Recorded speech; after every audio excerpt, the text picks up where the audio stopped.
Yang Berhormat Larut, sila teruskan. Yang Berhormat Larut. Terima kasih, Tuan Ketua. Saya ingin mencela Yang Berhormat Larut. Nanti dulu. Saya ingin sambung. Macam mana dia mencelah sebelum saya sambung ni?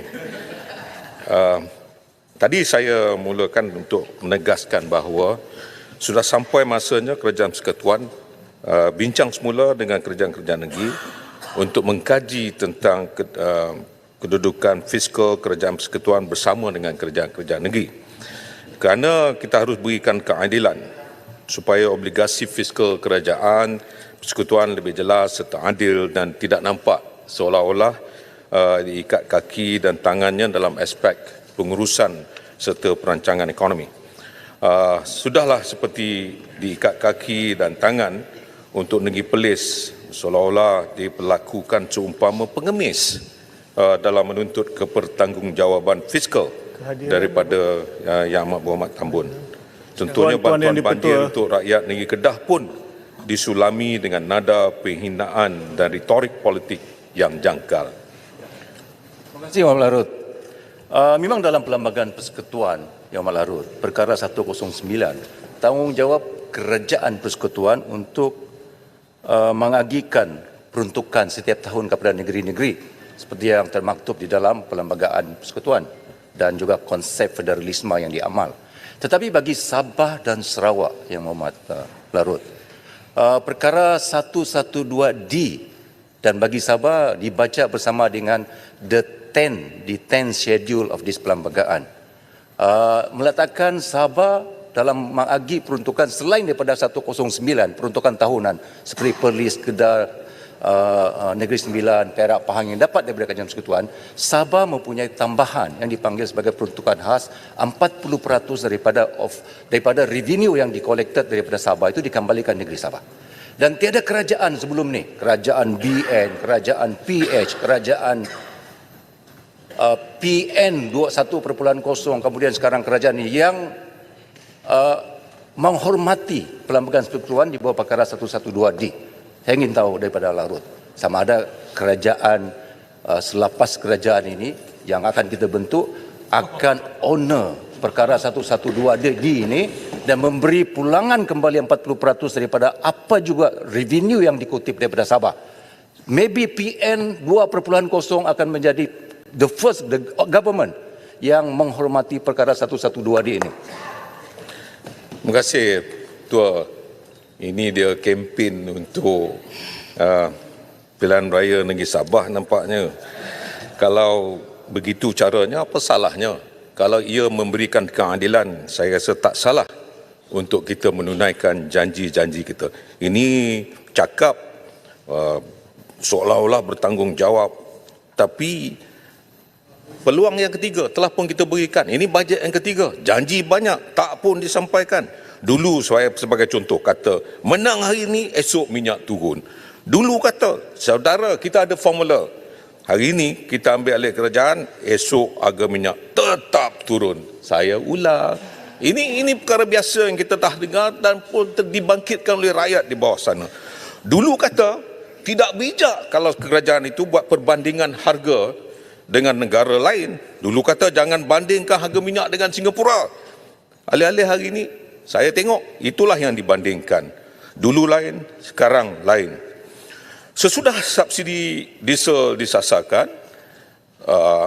harga diesel melonjak 56% kepada RM3.35 seliter, yang menyebabkan hampir seluruh rantaian ekonomi naik harga. Tahun depan bermula Jun, subsidi petrol RON 95 pula disasarkan. Kesannya siapa? Tentulah rakyat, terutamanya dari golongan B40 dan M40. Tapi Yang Amat Berhormat Tambun kata 85% rakyat tidak terkesan dengan penyasaran subsidi petrol. Nada samalah yang kerajaan sebut ketika penyasaran subsidi diesel dibuat. Tetapi realiti sebenar yang menjadi mangsa adalah rakyat. Saya nak bagi satu contoh. Saudara Syukur Itam di Pendang, Kedah, dia usahakan 20 relung sawah padi. Setiap relung perlu dibajak 3 kali. Kos bajak dan kos menuai sekarang naik hingga 50% kerana jentera pembajak dan penuai tidak termasuk di bawah skim SKDS menyebabkan Syukur terpaksa tanggung kenaikan kos sehingga RM8,000 walaupun selepas diberi budi agri community sebanyak RM200 sebulan. Ini realiti. Jadi tanggungannya kepada rakyat. Begitu juga dengan aduan yang saya terima, tuntutan fleet card. Sudah lama dibuat tetapi bayaran belum terima. Tapi Yang Amat Berhormat kata penyasaran subsidi RON 95 hanya melibatkan 15% golongan maha kaya. Siapa maha kaya ini? Kita nak dengar daripada Yang Amat Berhormat Tambun. Define siapa sebenarnya yang terkaya dalam negara kita T16 yang dikatakan maha kaya. Tapi yang saya dengar semalam, Yang Berhormat Pandan, Menteri Ekonomi, bagi tahu bahawa ini belum dimuktamadkan dan sedang diperhalusi. Kalau ini belum dimuktamadkan, belum diperhalusi, saya risau bahawa banyak lagi masalah-masalah yang seperti yang telah pun saya sebutkan tadi akan menjadi masalah yang lebih besar.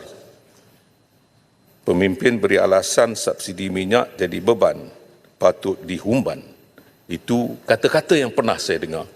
Hari ini saya nak maklumkan pada Yang Amat Berhormat Tambun pernah berkata, Julai 2022, saya quote, pemimpin beri alasan subsidi minyak jadi beban, patut dihumban.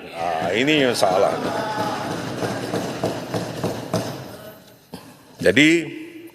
Jadi saya nak peringatkan pada Yang Amat Berhormat Tambun, itu tahun 20 Julai 2022.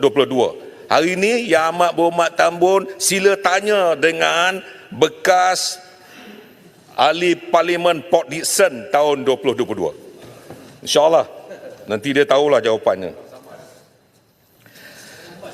Subsidi bukan sedekah. Walaupun dalam ucapan Yang Amat Berhormat Tambun samakan subsidi seperti sedekah. Subsidi itu tanggungjawab kerajaan kepada rakyat.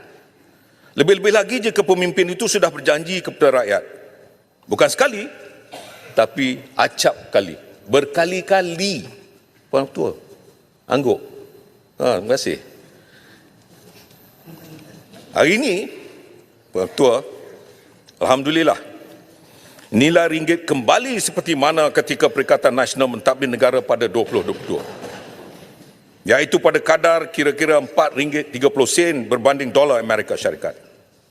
Pun begitu, walaupun berlaku pengukuhan nilai ringgit, ia tidak memberi kesan kepada harga barang yang kekal tinggi.